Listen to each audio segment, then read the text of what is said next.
Okay, so I will share my slides. So I'm today going to speak about whether vaccines are going to save 2021. And I'll give a bit of a perspective about vaccine development over the course of the last 18 months. And then from there, take you through some thoughts about what's going to happen next. And I think for all of us, it now feels an incredibly long time ago when last January we heard about the first cases of this new pneumonia syndrome occurring outside of China. This news headline was on the 14th of January, but by the end of January, the first case was here in the UK, and there was an increasing number of cases occurring elsewhere across the European continent.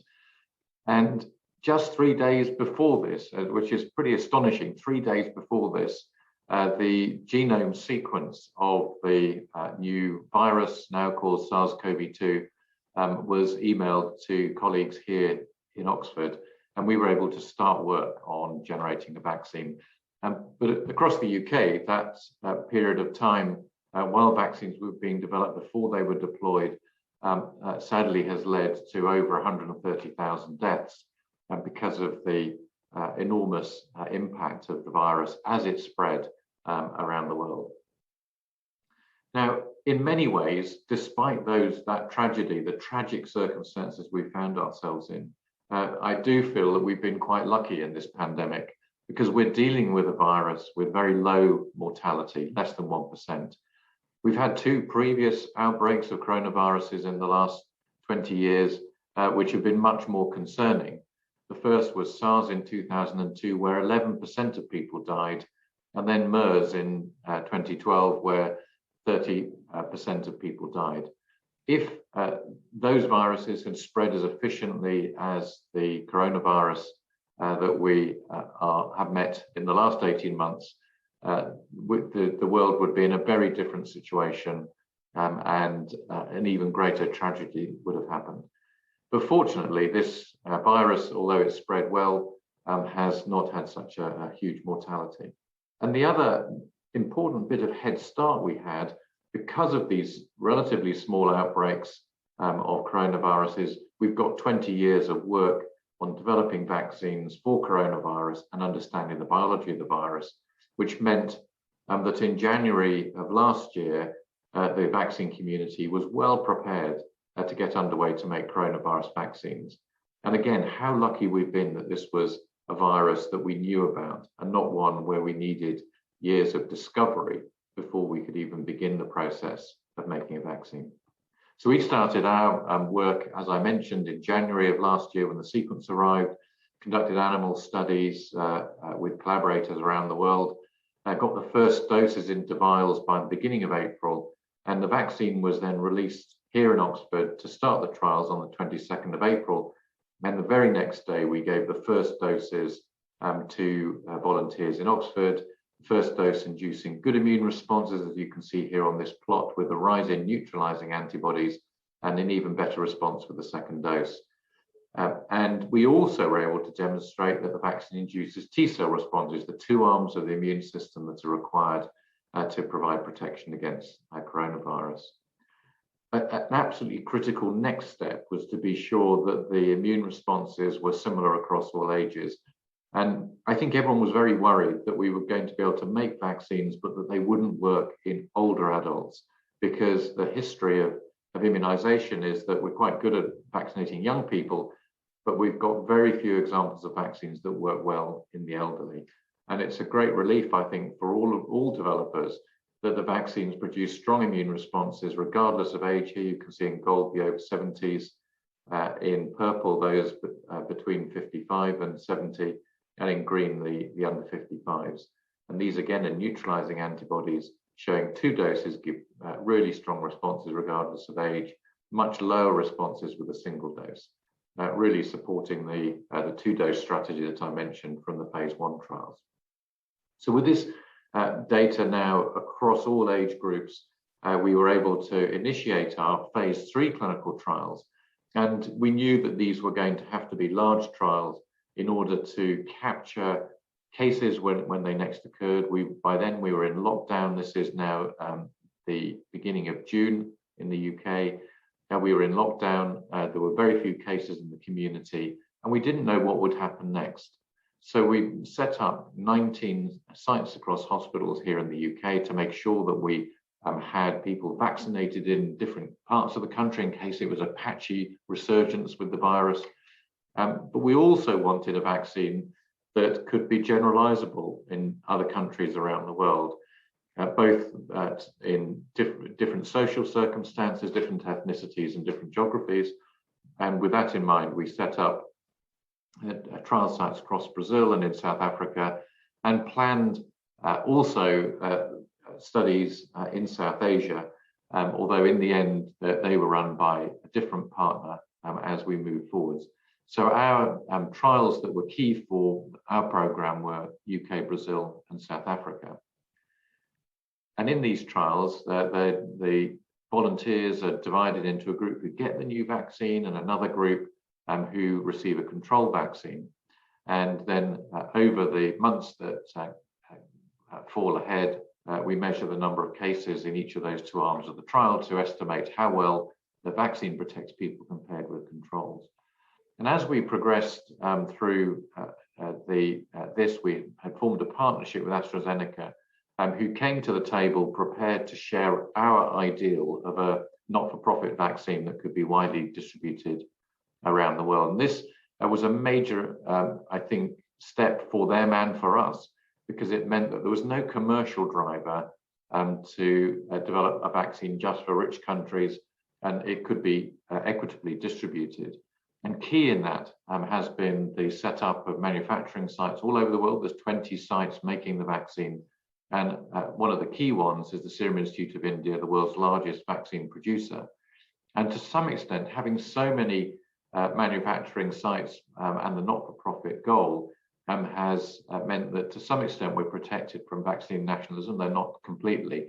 And that has meant that production has reached now over 180 countries as we've moved through the last 6 months.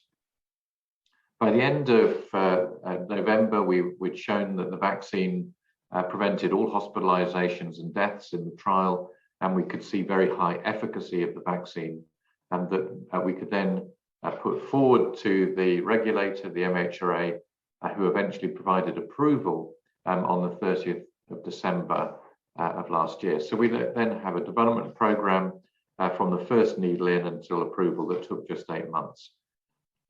Now, the key next step after the approval here in the UK was the European Medicines Agency approval a month later, which allowed the process at the World Health Organization to be finalized for approval of the vaccine, recommendations for its use, and the authorization of both the Korean manufacturing site and the Indian one to start supplying doses to COVAX. And this was perhaps for me the highlight of the past year and a half, was the first doses being shipped to COVAX on the 24th of February. And today there's over 360 million doses of vaccines been shipped through COVAX, and about half of those come from our development efforts. And so I think we feel here very proud of that partnership with AstraZeneca and Serum Institute that's made that possible over that period of time. Here in the UK, the latest figures suggest that over 120,000 deaths have been averted by the vaccine program. That's a mixture mostly of Pfizer and AstraZeneca with some Moderna doses, that have saved many lives here. But now, just this week, we've reached 1.5 billion doses of the vaccine distributed worldwide, which will equate to millions of lives being saved already by the rollout of vaccines globally.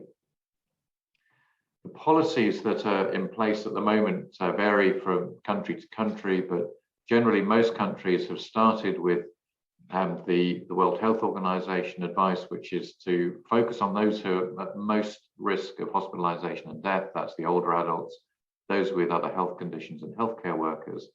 But increasingly countries have adopted policies to vaccinate younger adults, where although the risk of severe disease is much lower, there are still cases of severe disease and death, and then eventually children, and some countries even working down towards vaccinating even younger children.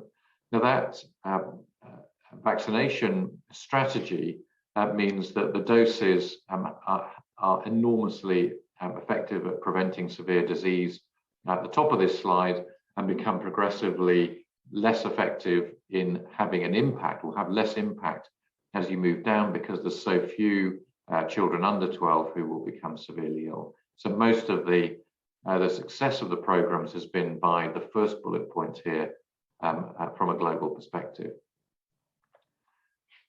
So I wanted to now move on to talk about some of the impact of variants which have emerged over the course of the last year, really since around December. And these variants have emerged because every day, as the virus replicates, it makes mistakes, and there are billions of new variants which are emerging in the world every single day. And these are mostly variants which have variation in certain parts of the spike protein. Here you can see two from the Delta variant family, and the places on which they have their mutations. Now, those mutations are largely in sites where those neutralizing antibodies I mentioned attach. And so what the two aspects of this that are in place with these mutations, one is they're trying to escape from neutralizing antibodies, and the other is to maintain binding to the ACE2 receptor, where the spike protein binds on our cells. And that mutation that's occurring over time has continued at this enormous rate. But what's fascinating over the last 4 months is that Delta has remained dominant. It's a very fit virus that stays dominant despite all of these other variants being produced. None of them have actually beaten Delta so far. And the fitness of variants is largely around transmissibility, and the ability of the virus to escape from human immune responses in a vaccinated population, as I've just shown you, is one of the components of that, but also the ability of the virus to continue to transmit from person to person. So we can expect mutation to continue, but it will be focused on those two requirements of the virus, transmissibility and escape from immune responses in the upper airway. Now, despite that drive of the virus to escape from immune responses in the upper airway, we still have seen extremely high effectiveness of the vaccines against the variants. We've been all the way through from Alpha to Delta, and we're still seeing 94% vaccine effectiveness in some of the real world evidence from Public Health England. And that, I think, is a real important clue that despite neutralizing antibody escape, severe disease is still prevented, suggesting it's different immune mechanisms required to protect the lower respiratory tract.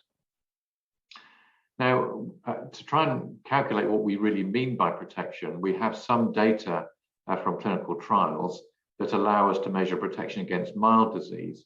But because severe cases are relatively rare, it's much harder to estimate what immune mechanisms are important for severe disease.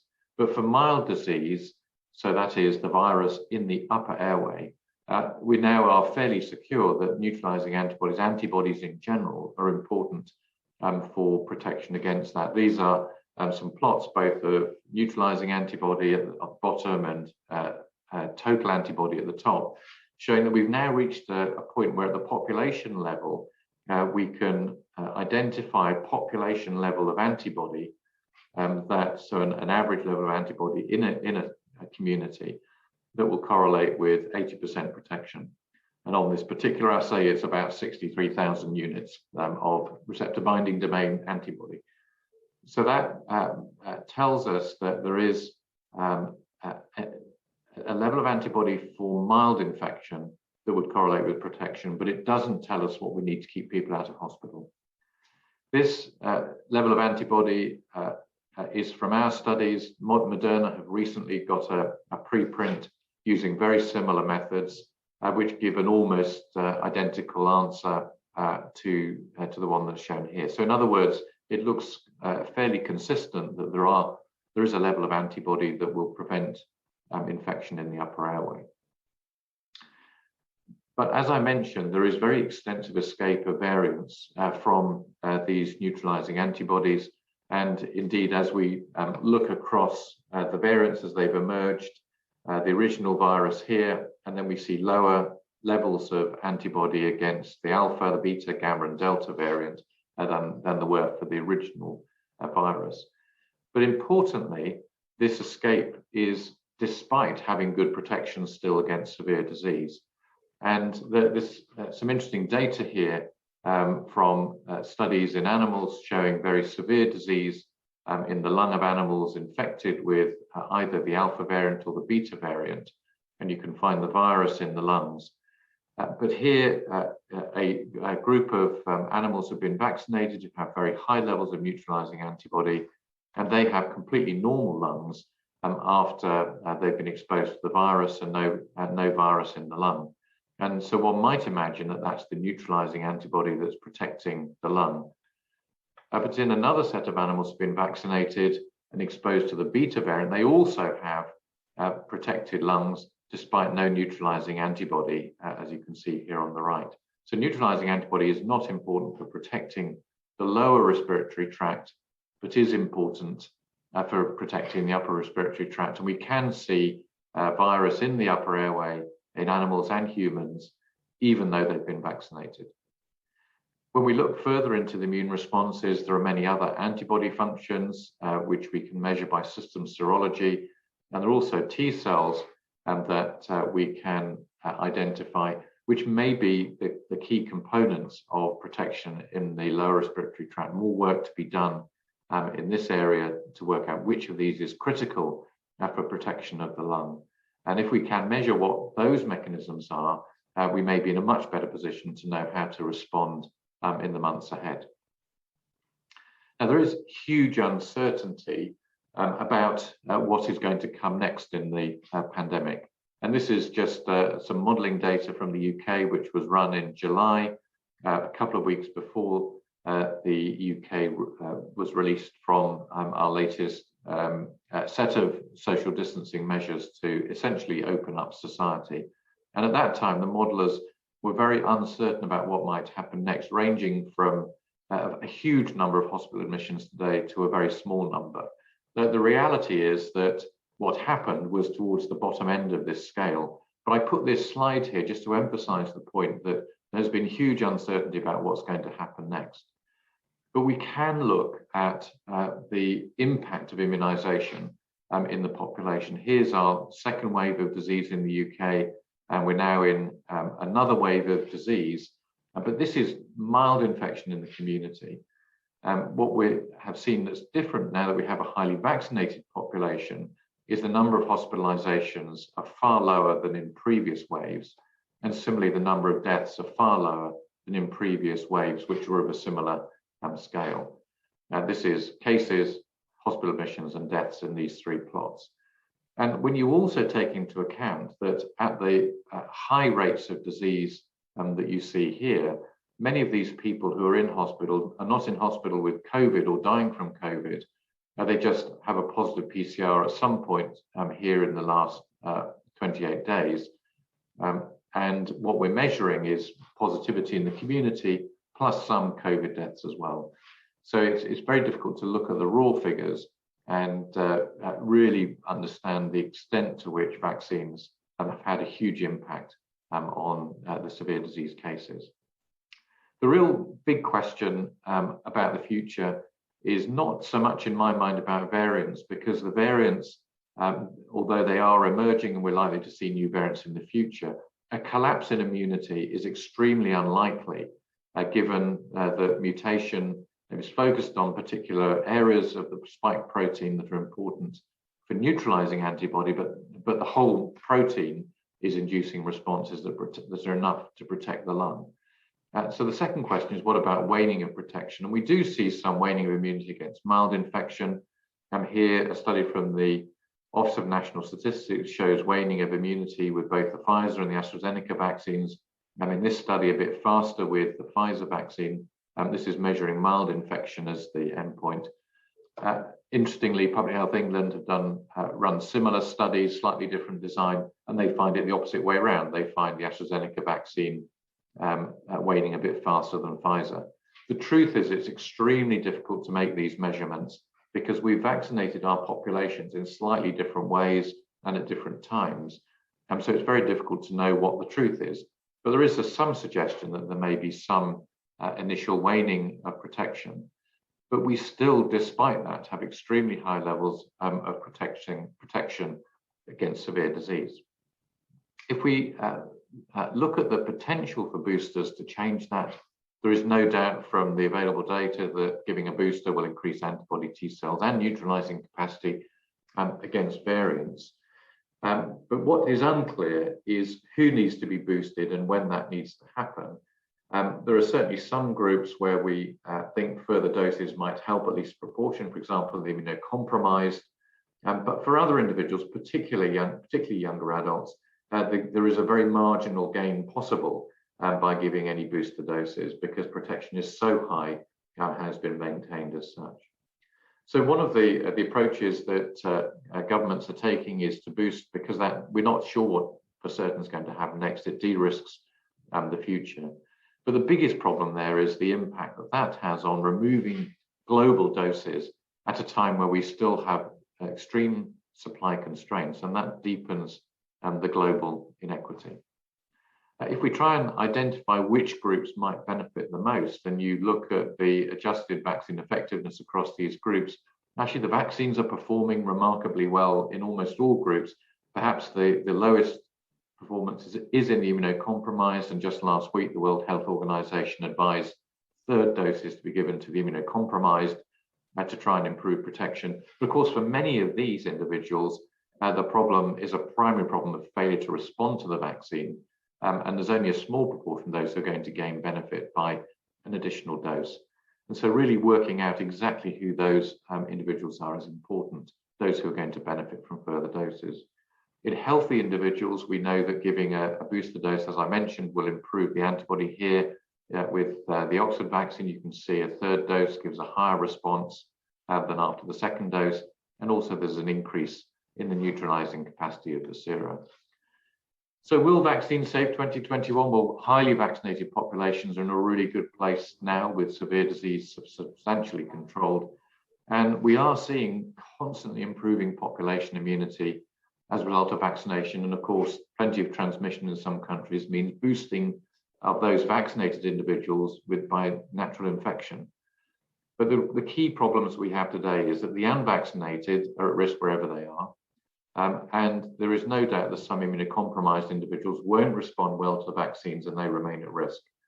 And so really what we now need is an improved availability of treatments for the unvaccinated and the immunocompromised and to keep them out of the intensive care unit. Looking globally, I'm optimistic. Today, around 60% of people in high-income countries have been vaccinated, and we're starting to see a combination of vaccination and the global transmission of the virus result in what appears to be an overall decline globally in the number of people dying.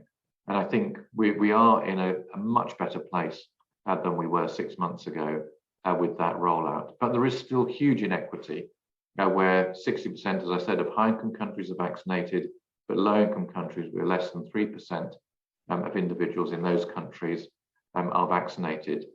And this inequity means that the pandemic will go on longer. And I fear that that does mean that we'll still be continuing with the global crisis into next year, because for the next 6 months, we just don't have enough doses available for low-income countries to be protected. So will vaccines save 2021? If you're in a high-income country, we're in a really good place with the high vaccine coverage. But unfortunately for the world, we still have some way to go. Thanks very much.